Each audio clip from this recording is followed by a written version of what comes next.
If you're in the UK, good evening. No, actually, no, it's afternoon. I'm kind of confused now with these time zones. What's going on? uh, I don't even know. Normally we said the evening, but it's actually afternoon for me, so it's morning for you as well, right? yes, it is. It is morning, and Right, let's and try I this. suppose for my two, Japan and the land down under Australia, it's probably like very, very early, middle of the night morning. Okay, let's try this again. So, if you're in the UK, good afternoon. If you're in the US or Canada, good morning. And if you're in, go on, I'll let you finish that bit off. And if you were in the land of the rising sun, Nippon, or if you were in the land down under Australia, good, very early morning. You're probably not out of bed yet. Welcome to the Magic of Wrestling podcast. On today's show, we're doing the Fireside chat. Now, apparently, I've been told we're going to talk for fireplaces for 10 minutes, but I don't know. I don't even know what we've got planned. But first, intern, roll the intro.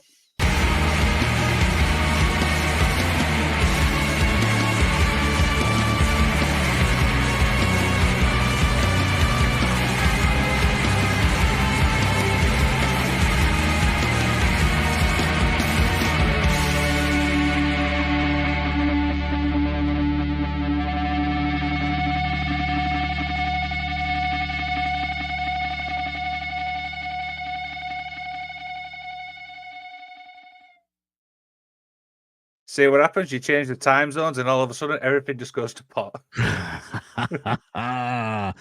Yeah, Nama Burns shouts out the song by Ladder Match. I do love that song. They provide some really good music for this channel.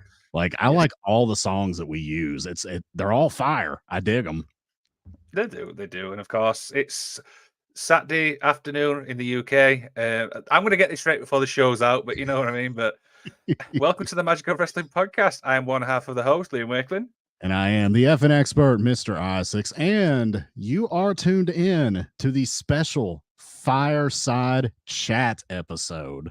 Now, I Part did one two. of these once before, Deuce. Yeah, I did Mhm. one of these once before, sans my partner Liam here, and it was basically just kind of a free for all. I talked and said whatever I wanted, unfiltered, uncensored.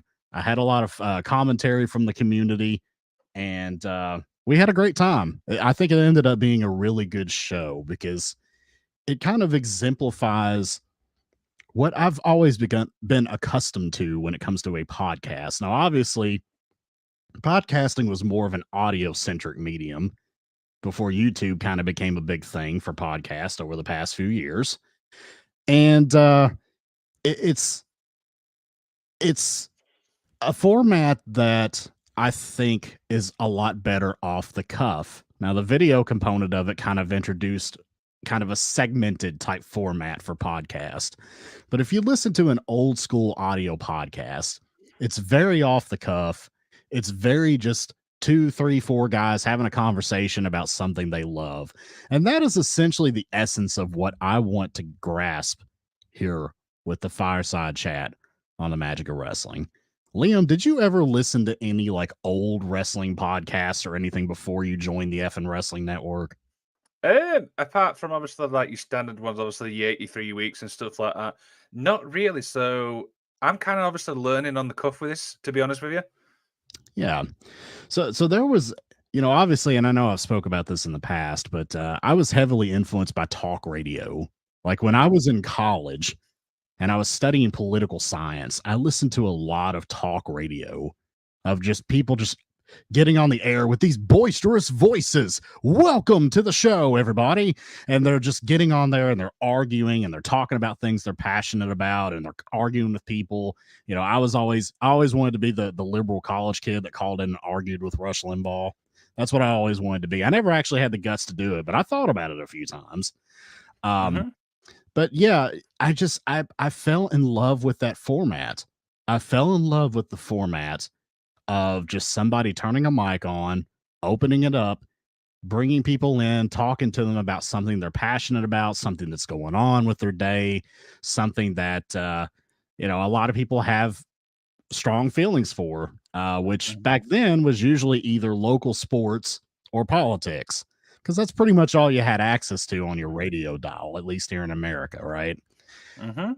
Now, the podcasting generation kind of changed all that because now we have a lot more niche shows than we used to have access to.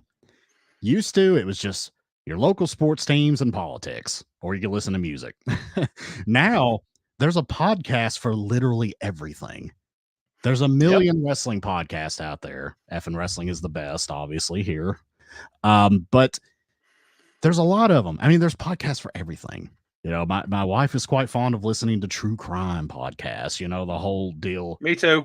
Are you into that? Well, you two would Yep. get along really well. It's the whole, well, he came home, and then the next morning they discovered she had no eyes.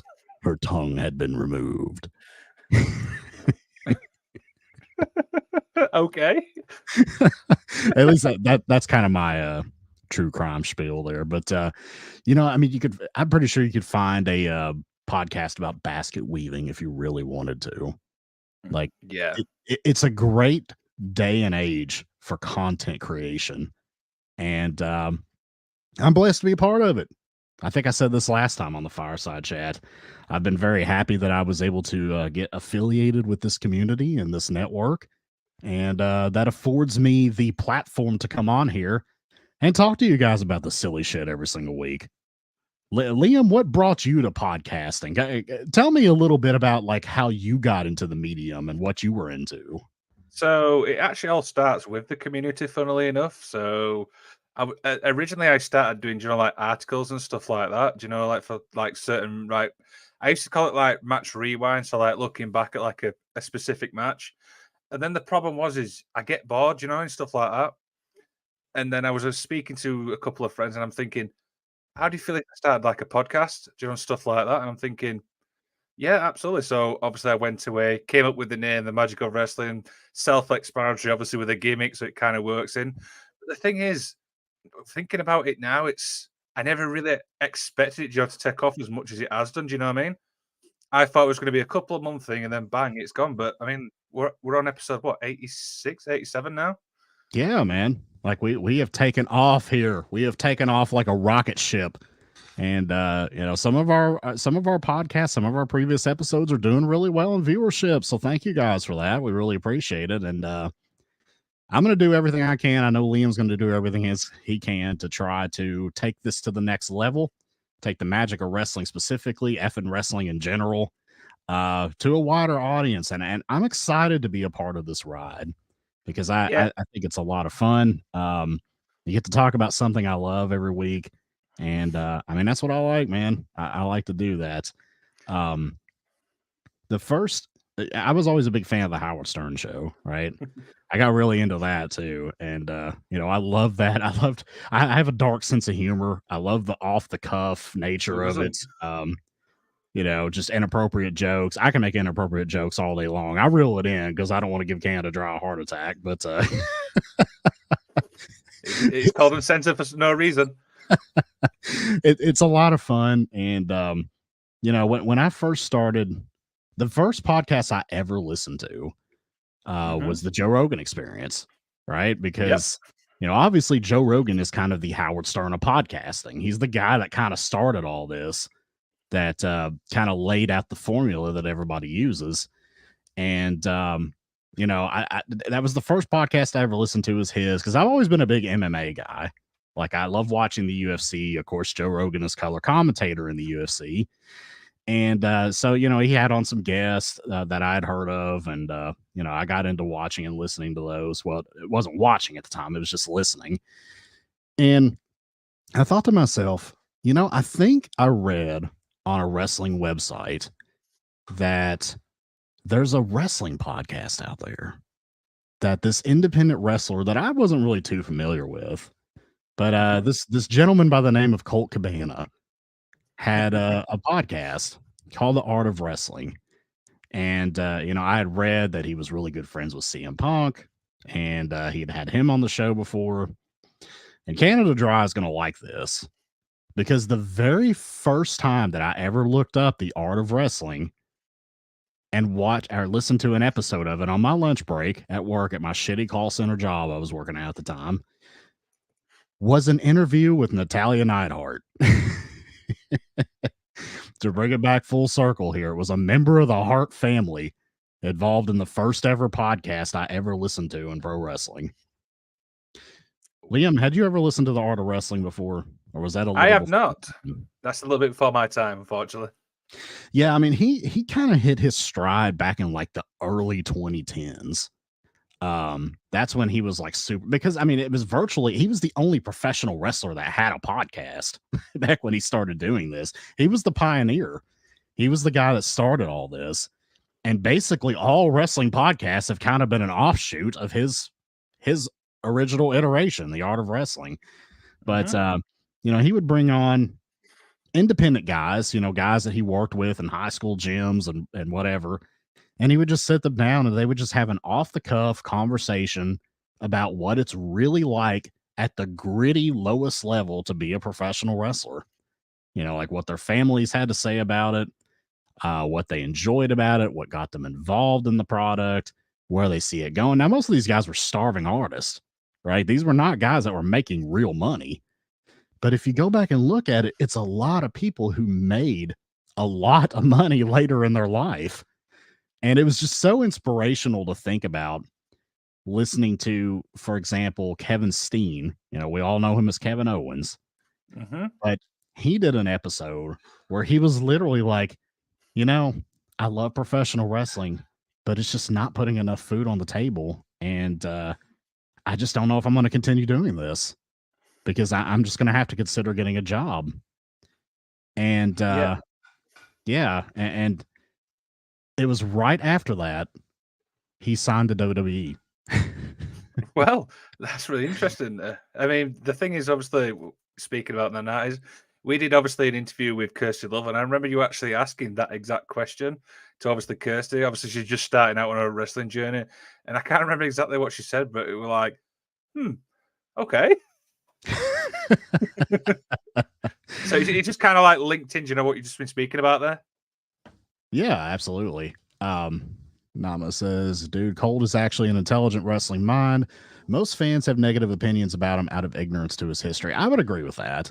Colt Cabana, he does have a great mind for wrestling. And if you listen to, I listened to a lot of those early shows he did. The guy has such a deep, intense knowledge and love of professional wrestling. And I mean, he always was like really heavy into the history. He knows his stuff. And, obviously he's an older guy now. I think he's in his 40s, but he's been around this business for 20 some years. He was riding around in a crappy car with CM Punk, going around independent shows in the Chicago area. That's how he got his start. They came up in Ring of Honor together.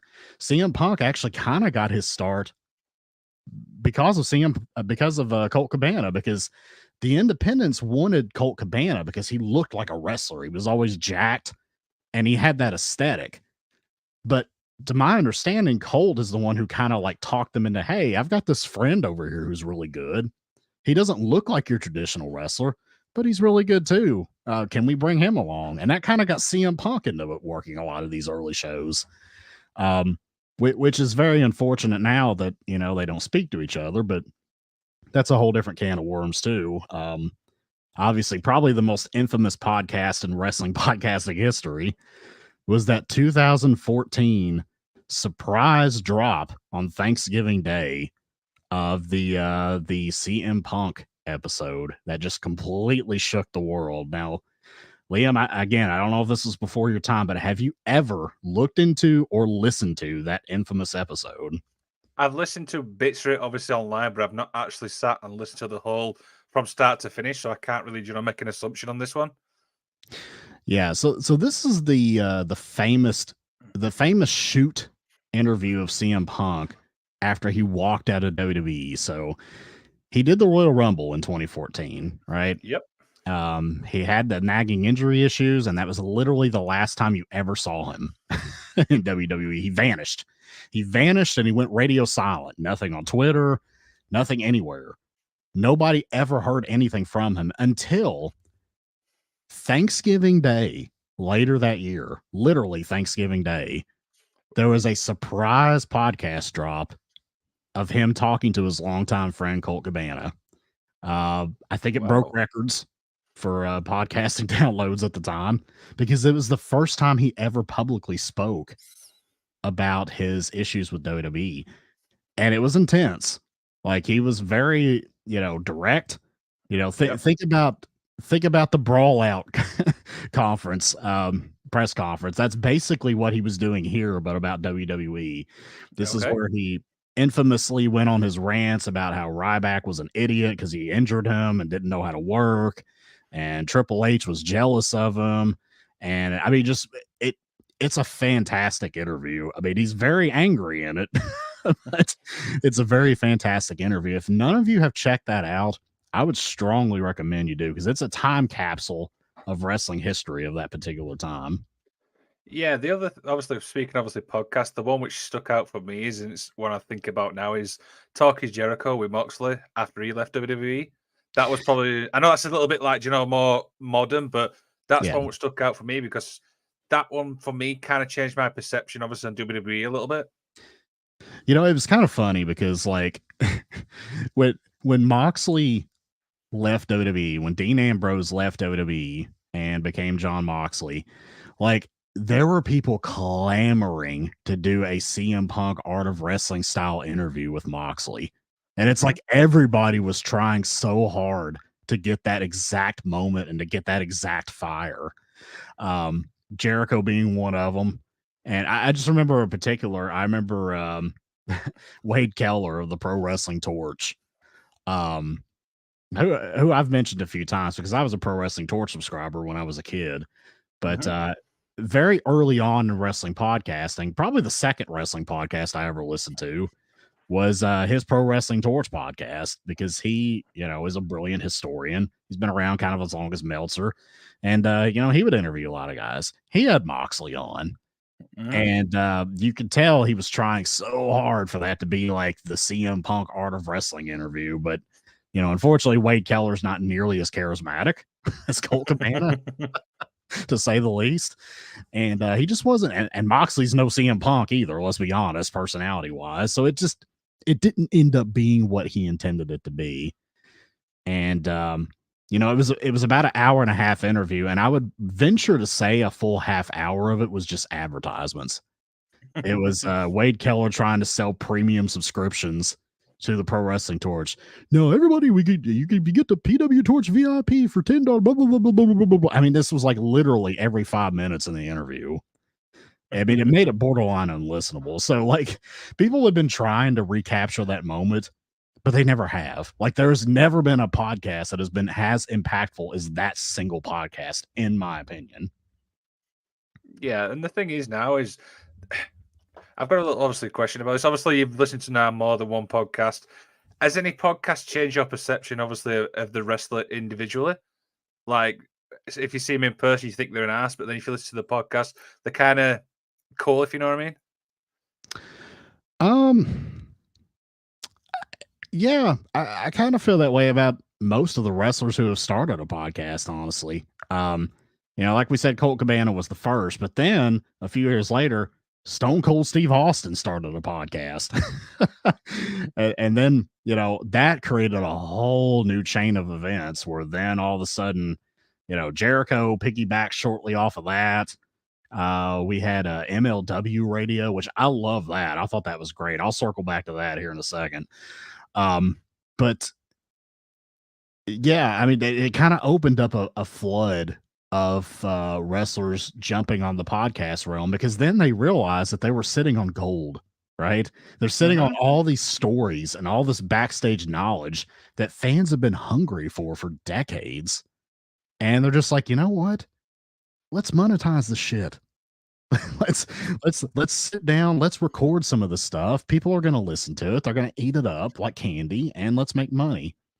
But to circle back to your question about if there's anybody in particular that maybe I didn't like, but I kind of do like now. I've got one straight away. Well, what's yours? So mine, surprisingly, is Jeff Jarrett. This is an interesting one. So obviously, watching him in TNA, obviously was big. Obviously, in the early WWE/WCW days, I didn't like him as a person really, but when I actually listen to his podcast, I'm kind of going, actually, this guy's not actually a bad person because you can feel the passion, talking about, these special days and stuff. Yeah, absolutely. Um, I was always a big fan early on of Bruce Pritchard's podcast. And, Yeah. I thought that, he was Vince McMahon's right hand man for so many years. I figured he was probably a bit of an asshole. But, listening to him, banter back and forth with Conrad Thompson on their show, kind of made him a little endearing to me. Come up Okay. in my head, I'd probably say Bruce Pritchard. Yeah, I mean, I don't listen to Bruce as much, but yeah, I can see why. Do you know what I mean? With the history and stuff. Yeah, I mean, now obviously, since he's gone back to work for the E, his show is almost non-existent. So I haven't listened to it in quite a while. Like it's mostly just kind of rehashes, and they call that Conrad will come on.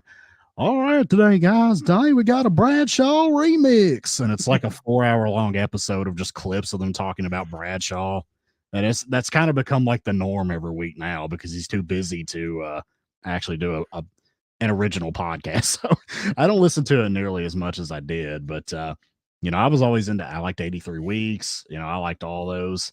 A couple of fan podcasts kind of got me on this path as well. There's a show, it's defunct now. One of the guys still does a solo show, but it was called the Don Tony and Kevin Castle Show.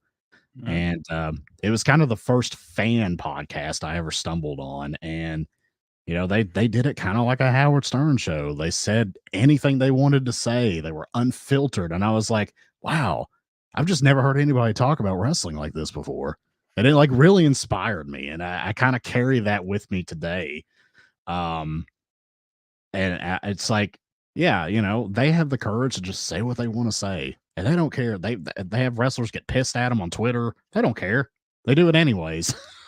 So that kind of inspires me to just like, you know what? I'm just going to throw it out there and just say what I want to say. And if people like it, great. If they don't, they can piss off. There you go. And that's the end on that little segment there.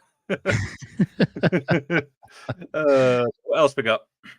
Well, that kind of leads me to another point that I have here. I told you before, I think that I used to listen to Ryback's podcast, right? Yep.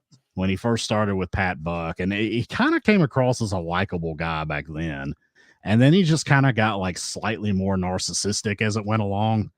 And I eventually tuned out of it. But did you know that he apparently had a stalker? Have you seen or heard about this? Who the hell wants to stalk Ryback?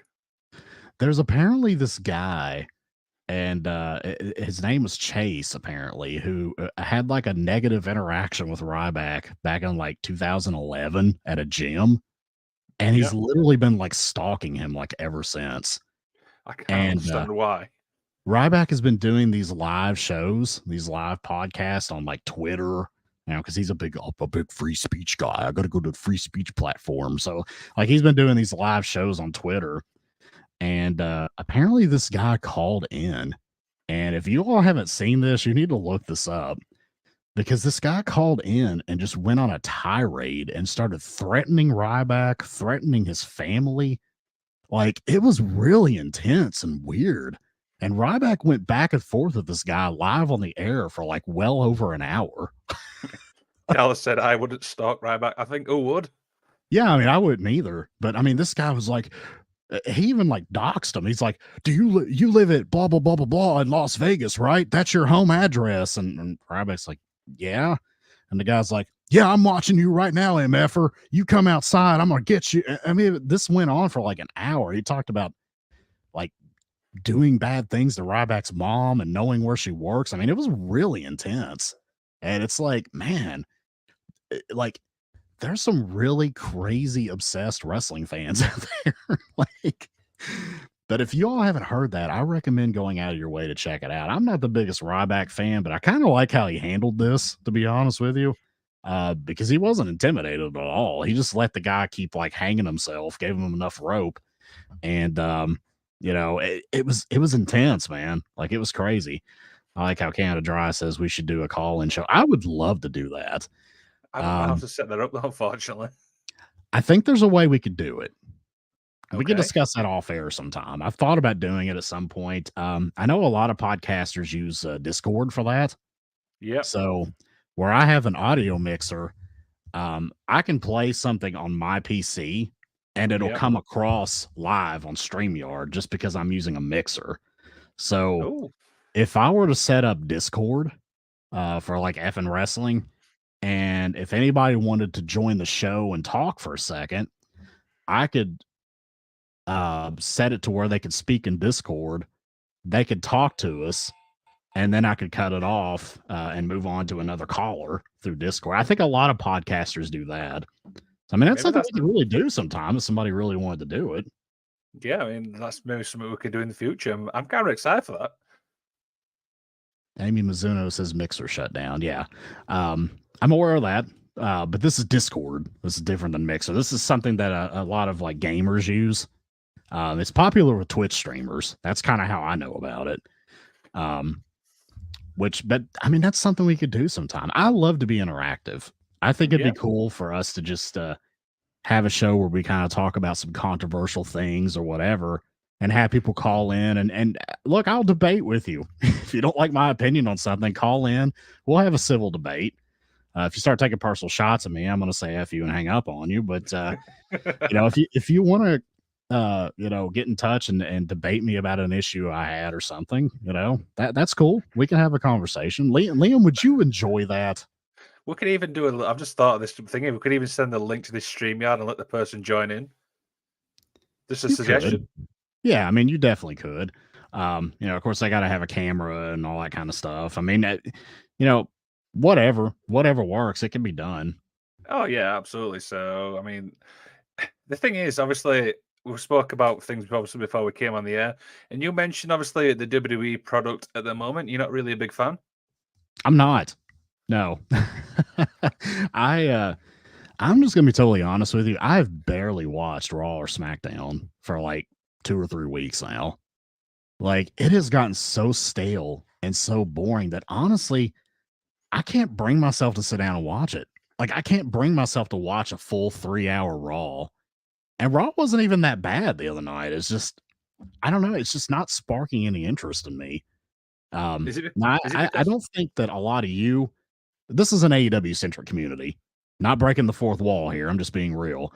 But eh, I think a lot of people aren't too interested in WWE in our community. But here lately, I'm just not feeling it too much. What say you, Liam? What do you think about it? Sorry, you on about the Raw community there, or sorry, what were you on about there? I kind of lost track of thought there. Oh, I was just saying that I know that our particular community is very AEW centric, so there's not a lot of people that talk about WWE or maybe not even watch WWE.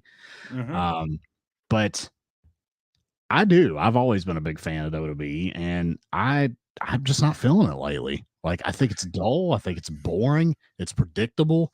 I'm just not feeling it. What about you? Yeah, yeah. I think the key word you've just said there is predictable. I don't like some shows when they're too predictable.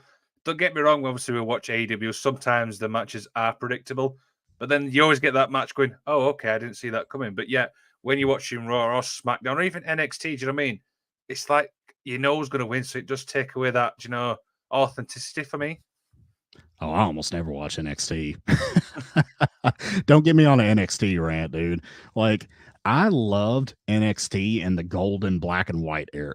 Black and white, Jesus. It's not in the 40s, for God's sake. The black and gold era of NXT is what I was trying to say. You got what I was trying to say. Hmm. But the golden era of the black and gold days when Nakamura was there and the four horsewomen got their start there. NXT at that point was the best wrestling product, in my opinion, of the past 2 decades. And I still feel that way. I think it was just the absolute best. It was a damn near perfect wrestling show. And to see it slide downhill after the pandemic started, and then they started the whole NXT 2.0 with the stupid bright paint colors and everything. I'm not a fan. I'm not a fan of it. It's getting back to kind of like goofy Vince type booking instead of like, good workers from the indies that put on great matches. I'm just not digging it too much now. What are your thoughts? I mean, I always remember NXT when it actually first started, when it was like a competition, like where they would compete for a contract. Oh, that Obviously, was the first awful. Yes. See, that's the first time I remember the NXT. So when it shifted to an actual product itself, I've seen it obviously evolve. And you're absolutely right. There was some great talent there. Shinsuke, the Four Horsemen, Becky Lynch. This you can literally so many people you could pick there. Do you know what I mean? And I think it has got stale. I feel like because the roster's now getting like called up to obviously Raw and SmackDown, they're kind of like it's development whether we like it or not, but it's just not enjoyable. And I feel like, is it like a soundstage thing? Because I just don't like that crowd atmosphere. Yeah. Well, it always kind of has been a soundstage. In the early days of NXT, they were paired up with Full Sail University, Yep. which is a prominent media school based in Florida. Um, Full Sail is like that's like the school you want to go to if you want to work in like television, because I mean that's what their school is tailored to. It's tailored to like media production, camera work, editing of film, editing of audio. Sound engineers go and get degrees from there and learn how to master and mix albums. Like it is like the biggest media school on the planet. So the WWE partnered up with Full Sail and got cheap labor out of Full Sail by allowing their students to intern on NXT.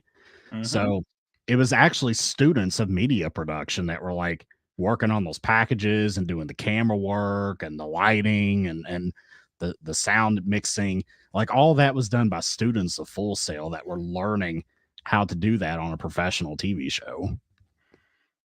Yeah. I mean, like I don't.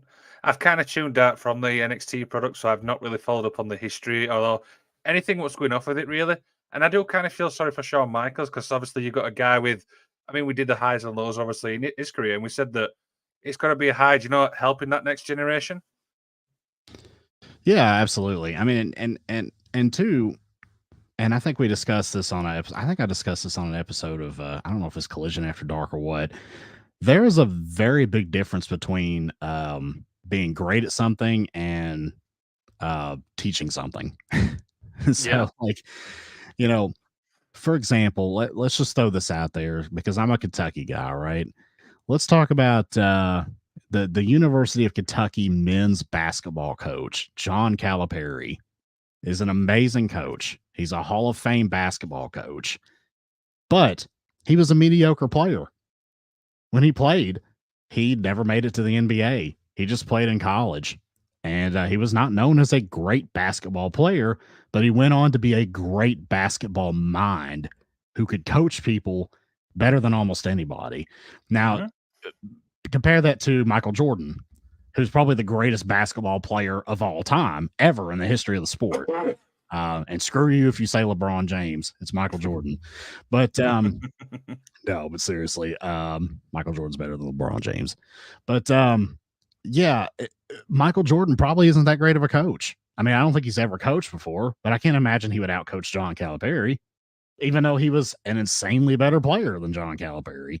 So there's some people that it's like their brains are more tailored to coaching than it is to actually doing the product. So Shawn Michaels might be a great wrestler, but is Shawn Michaels a great trainer? And I think that's a question mark that remains to be seen at this point, because we don't know. We need to see a few years of his work and his students move on to the main roster before we know for sure whether or not he's the guy that's going to be training the next generation. I think he can probably do it. I think he's got a good enough mind for wrestling to do it. But again, being a coach is a lot different than just having a good mind for the business or the sport. So let's see what happens here. Let's revisit this in a few years and we can better assess his job as a trainer. No, absolutely. And if you look at the comments, somebody's obviously commented on the LeBron thing. Kevin Durant is better than LeBron. Maybe. I don't know. I don't follow a lot of modern basketball, to be honest with you. I mean, I know Kevin Durant's a beast. I know LeBron's a beast. Michael Jordan's better than all of them. Canada Dry. He's got to have his daily Brett comment. Brett would put on a great wrestling show. He probably would. Yeah. He would probably be a good booker. I don't. I wonder how good of a trainer he would be. I mean, he has a very technical mind, but again, would he be able to relate with someone enough to actually teach them? I'd like to see him try because I But the think he does interesting have a thing, brilliant mind. the interesting thing is this: obviously, you got to look who's obviously trained Brett, and I mean that says a lot, really. It does, yeah. Because I mean, obviously, we don't need to go into who all was trained by Stu Hart, but 60% of all wrestlers from Canada were trained by Stu Hart. At least the legends that we actually know of.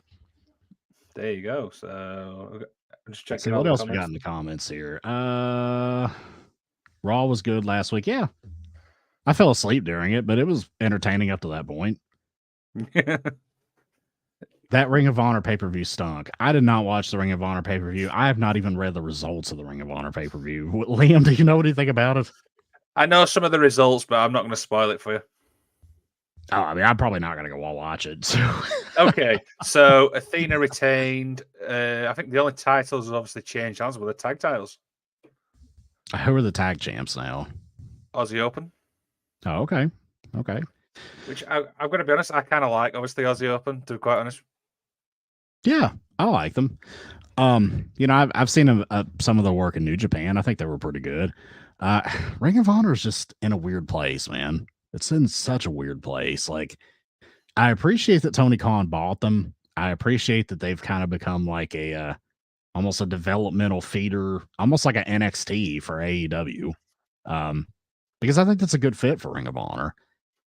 But putting everything Ring of Honor just behind a Ring of Honor specific paywall is just not going to work.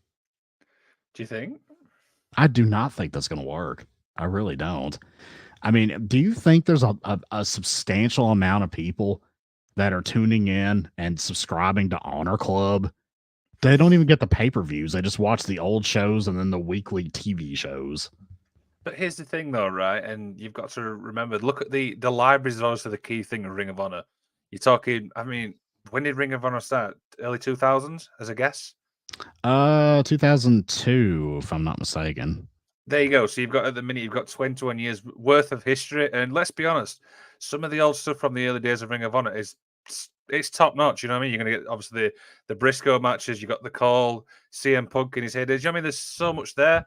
I do think if they can fix the pay-per-view type thing, you've got something solid. I just think that's the key thing they need to fix at the moment.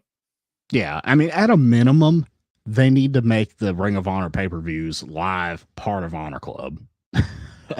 I mean, if they did that, I would subscribe to it just to watch the pay-per-views. And I'd watch the old stuff too that I haven't seen too much of. I really didn't get to see a whole lot of Ring of Honor because I didn't have a ton of presence back in like the early to mid 2000s. So I always gravitated a little more towards TNA back in those days. Because Ring of Honor just wasn't like you couldn't find it anywhere. It wasn't on television. You even had a hard time finding it on the internet. But yeah, I'd like to go back and check out some of those early Ring of Honor shows that I just never really had a chance to watch. But I know we talked last week about ECW, and we talked about, I don't know if you remember the Napster analogy that I came with about ECW, about how Napster changed the music industry, but it went out of business. Same thing with ECW. And a prime example of that is Ring of Honor. Yep, because how many wrestlers can we think of today actually came through that Ring of Honor, show?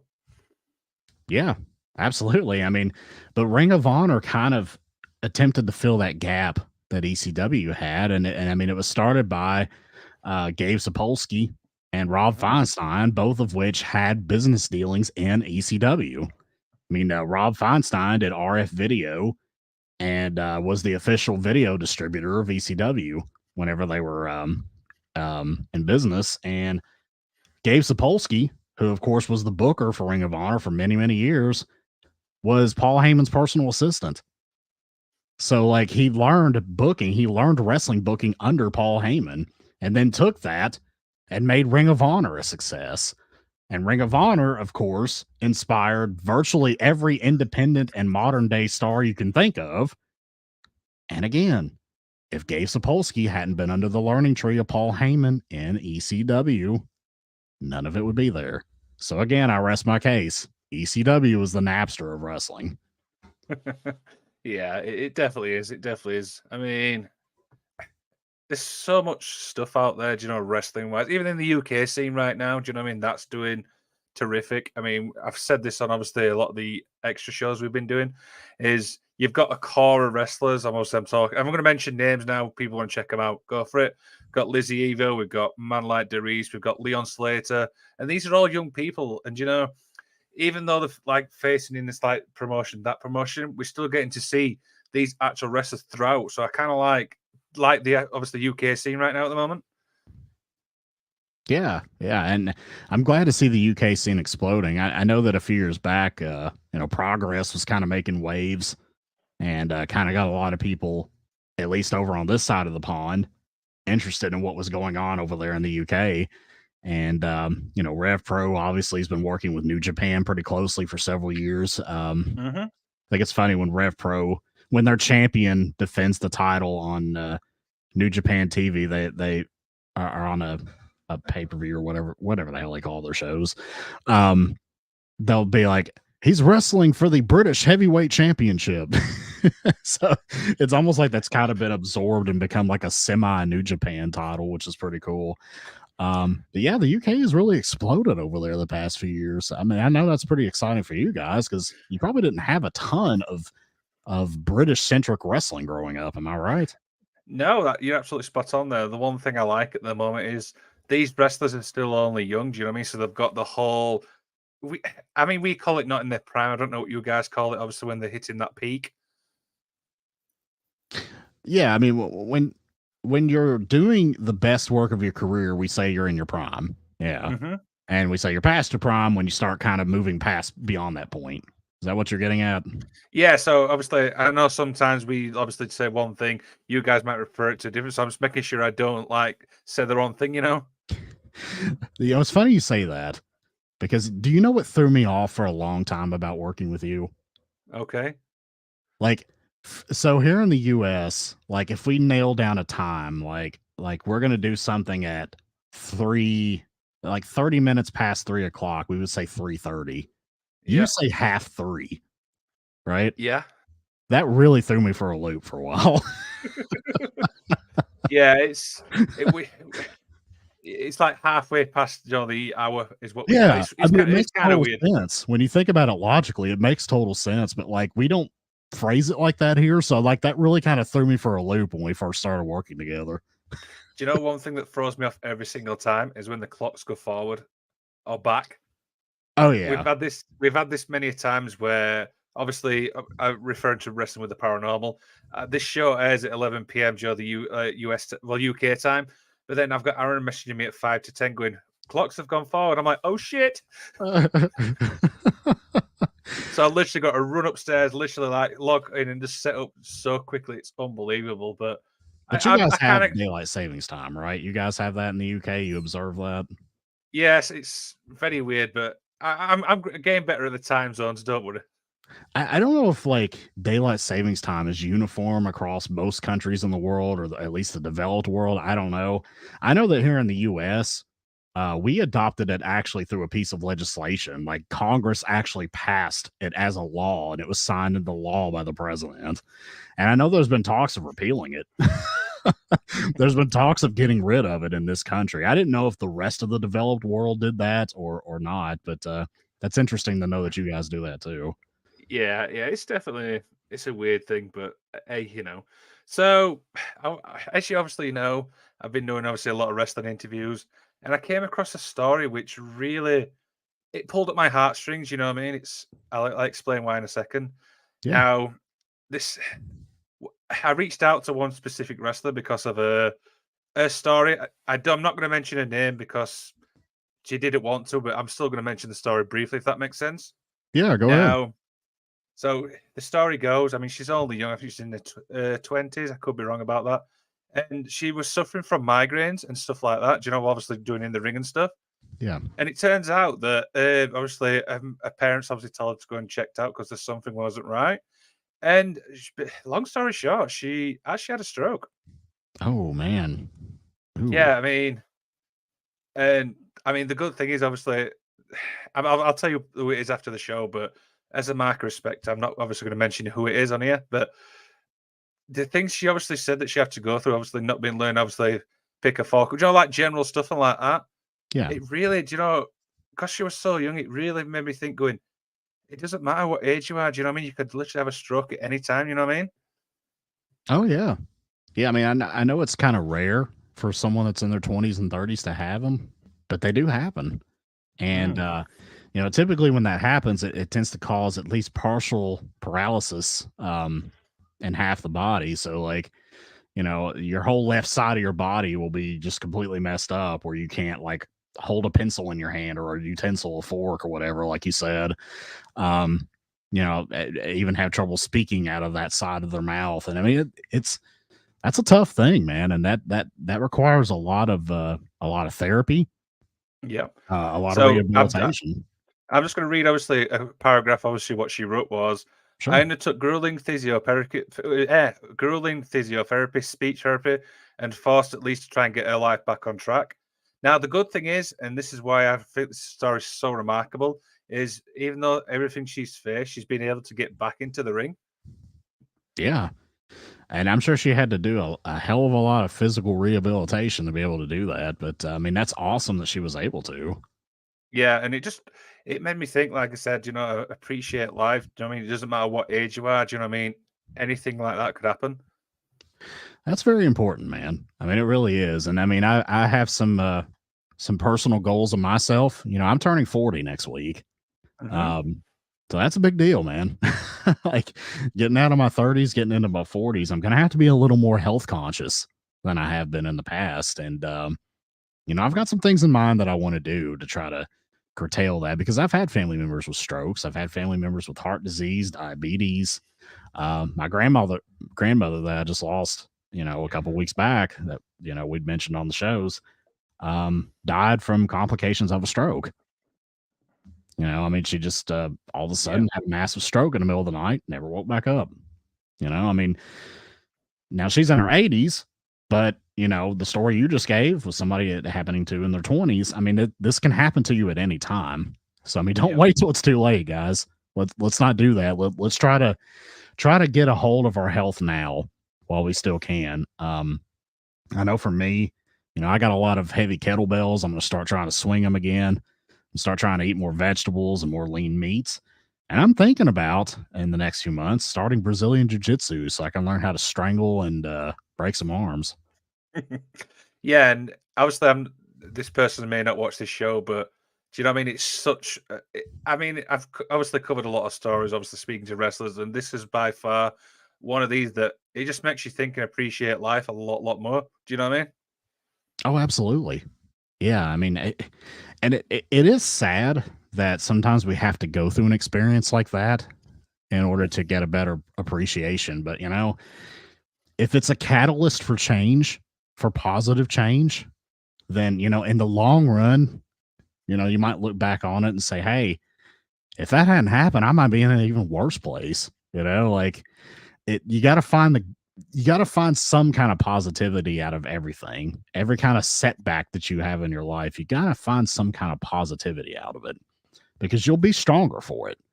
You might have to, it might physically weaken you, but it might mentally strengthen you, and you might actually be better in the long run having overcome the obstacle that was in front of you. Does that make sense? That doesn't make sense, and that's a nice little thing to obviously end that little segment on. I'm just checking the comments here, and Namer Burns has, I think, I sent a question. Liam, which American English dialect and accent do you think is the English equivalent to Cockney? Now, can you explain to me what Cockney is?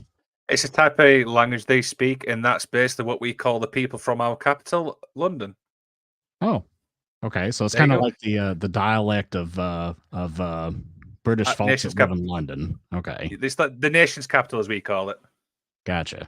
I know that I've seen a horror film because I'm a big horror movie guy, right? Hmm. And I saw a horror film called Zombies versus Cockneys. But it was like a It's a British good. horror film. It is a brilliant film. I know exactly which film you're on about.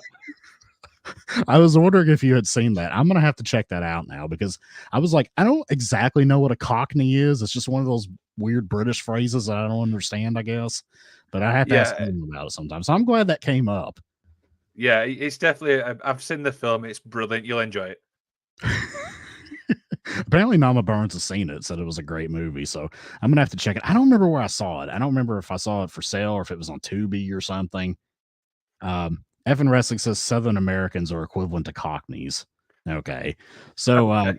so what you're saying is that I'm a Cockney, right? Dollywood I, and I are Cockneys because we're the only two Southern Americans in this network, I believe, as far as like podcast hosts go, right? okay, moving on. I mean, We're gonna look. JFB lives further south than me, but JFB's from Boston, though. Boston. So, like, people have dramatically different accents up north than they have down here. So, Yeah. he's a transplant, so we can't really count JFB.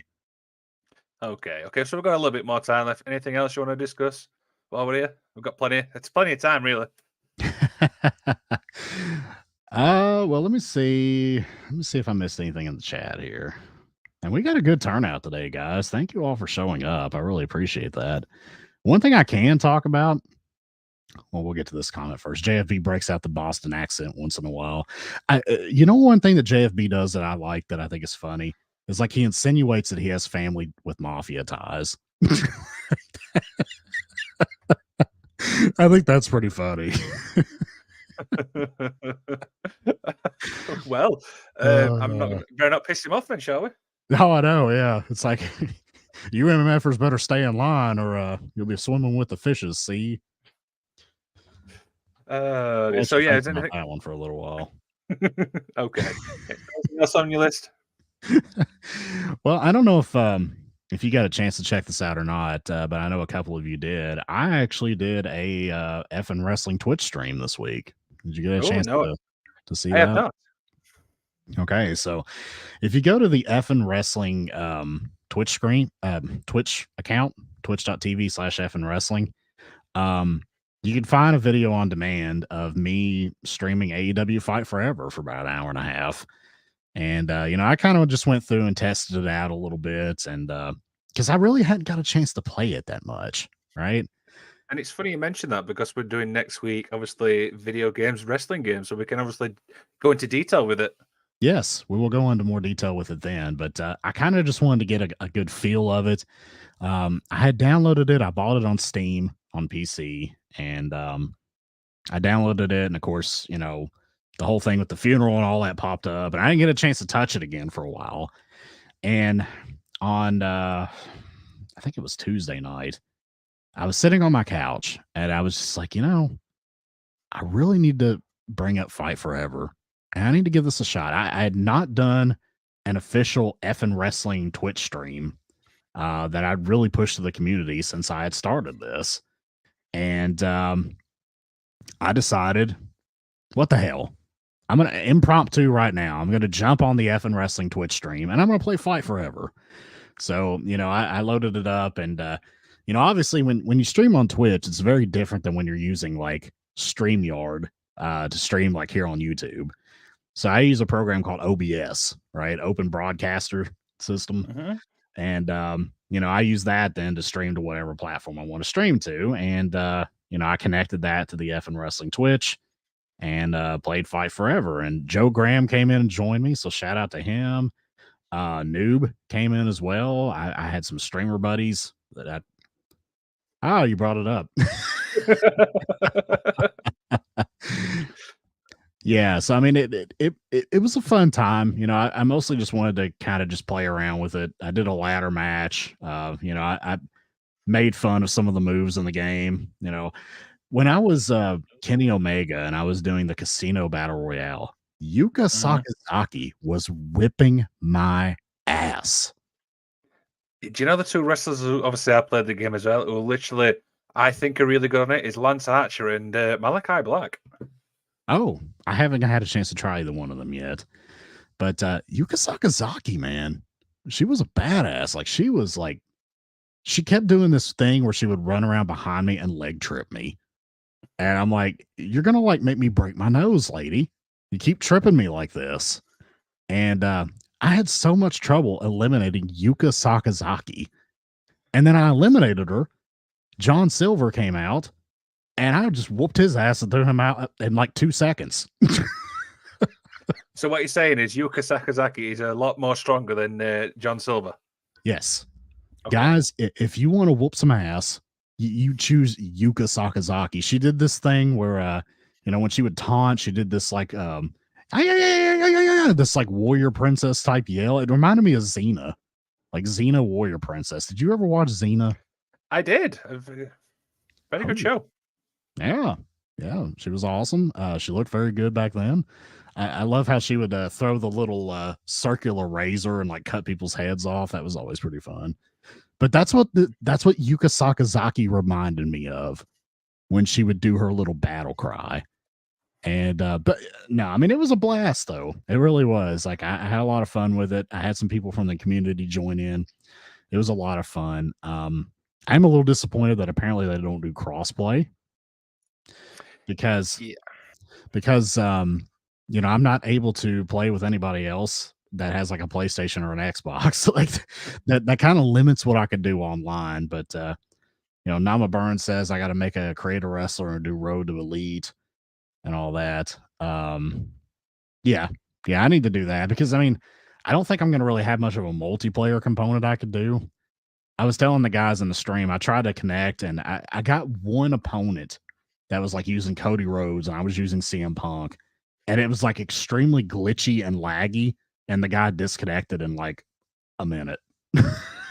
Yeah, I think the thing is with that game is there's so much potential there, but there's a lot of like little glitches they need to obviously work on. Yeah, absolutely. But I mean, what can you expect? I mean, this is the first iteration of it, and my understanding is that this isn't going to be like WWE 2K where they just give it the Madden football treatment of just repackage it every year, change some of the stats around, and call it a brand new game. I think they're going to stick with this one game for a while, and they're just going to keep adding things to it over a long period of time, which that'll give it a lot more longevity. Yeah, and I think that you might also see the updated roster a lot as well, a bit more. Yeah, absolutely. I mean, there's going to be a lot of roster updates and moves added. Hopefully they don't take away anybody. I hope they don't do anything like that. But it was a lot of fun though, and I plan on doing it more often. So if anybody in the community has Fight Forever on PC, reach out to me and like we can connect and I can bring you on my stream and we'll play. There you go. So you've basically been invited by the expert. And I'm going to try to create the magician. That's what I'm going to try to create. Do it. I'm going to have the magician. He's going to be 8 feet tall, and he's going to come out and choke slam everybody. Well, yeah, that's the funny thing is apparently I'm 6'4", but yet Lance Archer's 6'8", and if you look at the image side by side, I'm just as tall. Dude, you could totally take him. You could totally take him. I'm telling you. But the thing is, when you're actually outside of him, his arms are like jacked, and I'm like, okay. I think you could take him, bro. I think you could slam his ass, choke slam him. Yeah, you get him in a rear naked choke. He ain't going anywhere. Yeah, he's you know what? He's not actually a bad person, but the surprising thing is you hear a lot of stories about meeting wrestlers, obviously, and some of them saying they're not nice people. I mean, obviously, I've met a lot, obviously, at the 1PW shows, and to be quite honest with you, I've not actually had any bad experiences at the moment. Yeah, that's good. I mean, I really haven't met too many people. I've just met a couple, and I mean, they were always nice. I always figure if you get that one experience that's bad, it's going to be the one you dwell on, be like, this has ruined my fandom. I can never watch again. Yeah, so it's like, I don't know.